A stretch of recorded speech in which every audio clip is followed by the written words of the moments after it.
पाकिस्तान के वफाकी दारुल-हुकूमत इस्लामाबाद से मैं हूं लुकमान अली और आप देख रहे हैं बुराक न्यूज़ वर्ल्ड। आज दिन है सोमवार का और 8 दिसंबर है। नाज़रीन, 8 दिसंबर और सोमवार का दिन पाकिस्तान तहरीक इंसाफ के लिए एक ऐसा फैसला हुआ है जिसने पाकिस्तान तहरीक इंसाफ पर बिजलियां गिरा दी हैं। और ये आज के दिन से लेकर ये पूरा हफ्ता पाकिस्तान तहरीक इंसाफ के लिए मुश्किल तरीन हफ्ता है, क्योंकि इस हफ्ते में एक बड़ा फैसला हुआ है। कह दिया गया है कि -1 नहीं तो पीटीआई पूरी माइनस, यानी कि पाकिस्तान तहरीक इंसाफ के लोगों को ये पैगामात पहुंचाना शुरू कर दिए गए हैं कि माइनस इमरान खान के बगैर अब मामला आगे नहीं बढ़ सकते।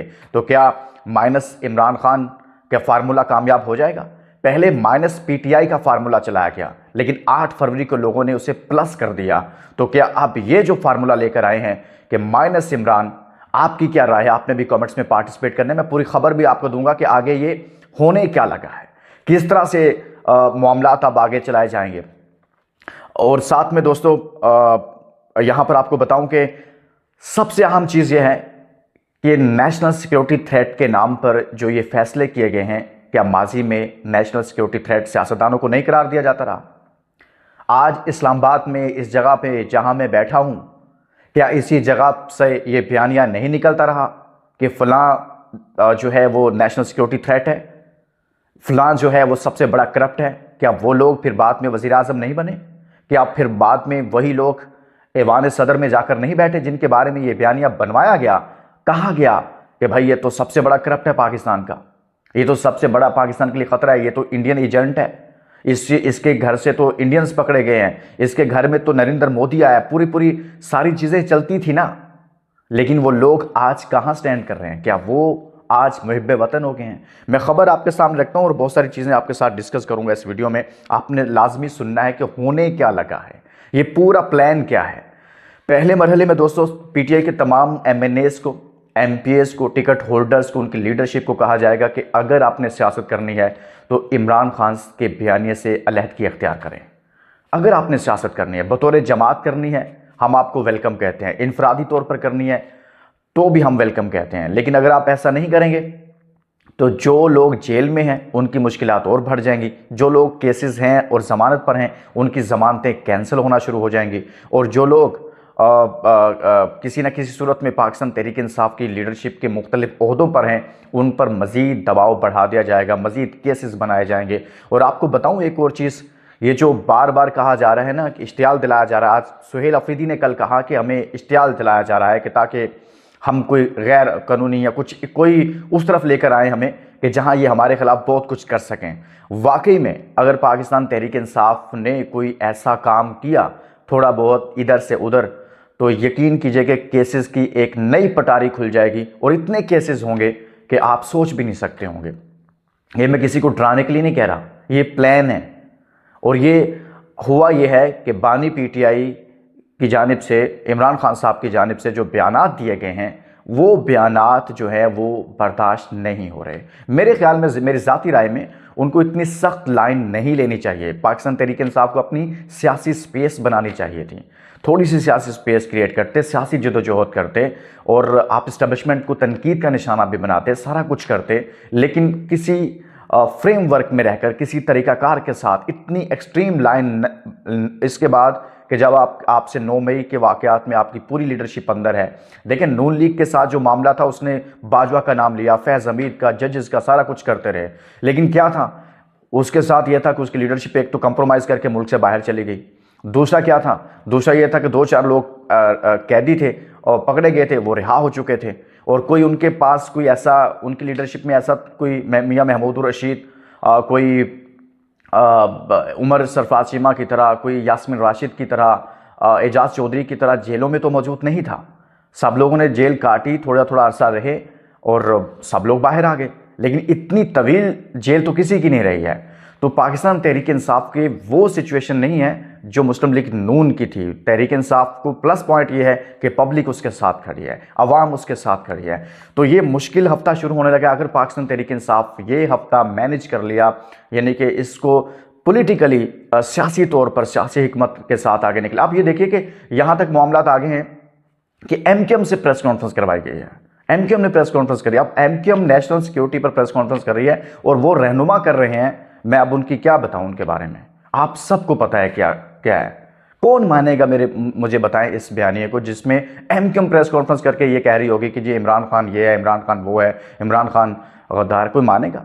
सुहेल अफरीदी ने कहा उसने शौकत खानम अस्पताल बना कर दिया, उसने नमर यूनिवर्सिटी दी, उसने पाकिस्तान को वर्ल्ड कप जितवाया, वो दुनिया में पाकिस्तान के एक एम्बेसडर के तौर पे जाने जाते हैं। लेकिन मैं इस चीज़ के खिलाफ हूँ कि आपको आर्मी चीफ, आपका उनके साथ जो भी आपका इख्तलाफ है, हर दौर में हर आर्मी चीफ की सियासी मुखालफत भी रही है, उनकी हिमायत भी रही है माजी में। ये चीज़ें इस मुल्क के कल्चर का एक हिस्सा बन चुकी हैं, एक सिस्टम का हिस्सा बन चुकी हैं।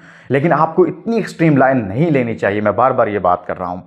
अब देखिए ये सारी चीज़ें होंगी, लेकिन मेरा एक सवाल है, क्या आप नेशनल इमरान खान को माइनस करने के प्रोजेक्ट की तरफ जाएंगे, या पीटीआई को आप माइनस करेंगे, या दोबारा से उनको पकड़ धकड़ केसेस सारा कुछ करेंगे? क्या मुल्क आगे चल जाएगा? 4 साल से आपने शहबाज शरीफ साहब को वज़ीर आज़म बनाया हुआ है। आपके SIFC के कोऑर्डिनेटर जनरल सरफराज साहब कह रहे हैं कि हमने अपनी मईशत का सत्यानाश कर दिया हुआ है, हमने अपने मुआशी मॉडल को जो है वो तबाह कर दिया हुआ है। यानी कि इस मुल्क के अंदर कोई इन्वेस्टमेंट नहीं आ रही। जो दावे किए गए थे वो दावे सारे के सारे धरे के धरे रह गए हुए हैं। आप ये कहा जाता है जी इकोनॉमी बेहतर हो रही है, फलां हो रहा है, ये हो रहा है, वो हो रहा है। क्या हो रहा है? कितने अरबों रुपए की करप्शन हुई है जिसका जिक्र खुद जो है सुहेल अफरीदी ने भी किया, जिसको IMF ने जो पूरी एक रिपोर्ट पेश की हुई है, 5300 अरब रुपए की वो करप्शन है। अब मुझे बताएं कि क्या इस तरह के काम करके नहीं, इस मुल्क को पॉलिटिकल स्टेबिलिटी की ज़रूरत है। आपको एक दूसरे के लिए स्पेस क्रिएट करनी चाहिए, इस्टेब्लिशमेंट को भी चाहिए, इमरान खान साहब को भी चाहिए, और मुस्तफ़ा नवाज़ खोकर, महमूद खान अचकज़ई, इनका किरदार बहुत अहम है और इनको हुकूमत से बातचीत करनी चाहिए। और हुकूमत को भी ये समझना चाहिए कि आज एक लीडरशिप को, किसी लीडर को, जो 8 फरवरी को देखें आपने माइनस PTI किया हुआ था, लेकिन अवाम ने तो नहीं किया ना। तो अब भी अगर आप कुछ ऐसा करेंगे तो आप, मेरा नहीं ख्याल कि आप इसमें कामयाब होंगे। आप नफ़रतें समेटेंगे, आप इस मुल्क के सियासी निज़ाम को बहुत बुरी तरह से तहबाला कर देंगे। आप जमहूरियत की जो रही सही कसर है, जो उसकी एक छोटी मोटी, एक टूटी फूटी शक्ल है, आप उसको भी तबाह कर देंगे। तो पाकिस्तान तहरीक इंसाफ के ख़िलाफ़ अब ये माइनस इमरान खान दोबारा से एक प्लान जो है वो सामने आ गया है, और इस पर इस हफ्ते भरपूर काम होगा। लोगों से प्रेस कॉन्फ्रेंसेस करवाई जाएंगी, सिविल सोसाइटी के लोग इस पर बात करेंगे, और कुछ छोटे छोटे जो तंजीमें होती हैं वो इस पर प्रेस कॉन्फ्रेंसेस करेंगी, और मासवाए JUI के, और मेरे ख्याल में वो नहीं करेगी, और ना ही जमात इस्लामी करेगी। इस पे जमात इस्लामी का तो मैं बिल्कुल आपको 100% कह सकता हूँ कि वो कोई ऐसा इस पर नहीं करेगी, हाफिज़ नहीं करेंगे। और इससे पहले भी जब PTI पर कोई ऐसा वक्त आया तो उन्होंने PTI के हमेशा उनकी फेवर में बयान दिया है। तो चाहे वो 9 मई के केसेस मिलिट्री कोर्ट्स में जाने हों, तब भी बड़ा स्टैंड लिया था उन्होंने और बड़ा वाज़े मौक़िफ़ लिया। तो मेरे ख्याल में पाकिस्तान तहरीक इंसाफ को बाकी जमातों के साथ मिलना चाहिए, बातचीत करनी चाहिए, हुकूमत से भी बातचीत करनी चाहिए। राना सनाउल्लाह साहब ने कहा था कि मैं मुलाकात करवाऊंगा, लेकिन उसके बाद ये सारी सिचुएशन चेंज हो गई। तो मेरे ख्याल में अब दोबारा से इस मुज़ाकरात की, डायलॉग की विंडो को खोलना चाहिए, और ये खुद इस्टेब्लिशमेंट को भी सोचना चाहिए कि इस मुल्क को, लोगों के पास खाने को कुछ नहीं है, इस मुल्क के अंदर गुर्बत नाच रही है, लोग बेबसी की तस्वीर बने हुए हैं। ये सिर्फ आप सोशल मीडिया पर या फिर आप सिर्फ और सिर्फ टीवी पर इश्तिहारात चला के ये नहीं कह सकते कि मुल्क तरक्की कर रहा है। हालात बहुत ख़राब हैं लोगों के। आपको इस मुल्क को आगे लेकर जाना है, तो सबको मिलकर आगे बढ़ना है, तो उसमें एक दूसरे के लिए सियासी स्पेस क्रिएट करनी चाहिए। तो दोस्तों यही है। माजी में देखें मोहतरमा फातिमा जिन्ना, लियाकत अली ख़ान हों, जुल्फ़िकार अली भुट्टो हों, फिर नवाज शरीफ साहब हों, इवन के आसिफ जरदारी हों, बेनज़ीर भुट्टो साहिबा हों, सैयद मुनव्वर हसन साहब हों, ये सब लोग, इन सब लोगों को कहा जाता रहा कि ये मुल्क के लिए ठीक नहीं है। लेकिन तारीख़ ये फ़ैसला करती है, और तारीख़ जब ये फ़ैसला करती है तो वो लोग जो किरदार होते हैं वो फिर अपने चेहरे छुपाते हैं, लेकिन छुप नहीं पाते। इजाज़त दीजिए, अपना बहुत सारा ख्याल रखिएगा। अल्लाह हाफ़िज़।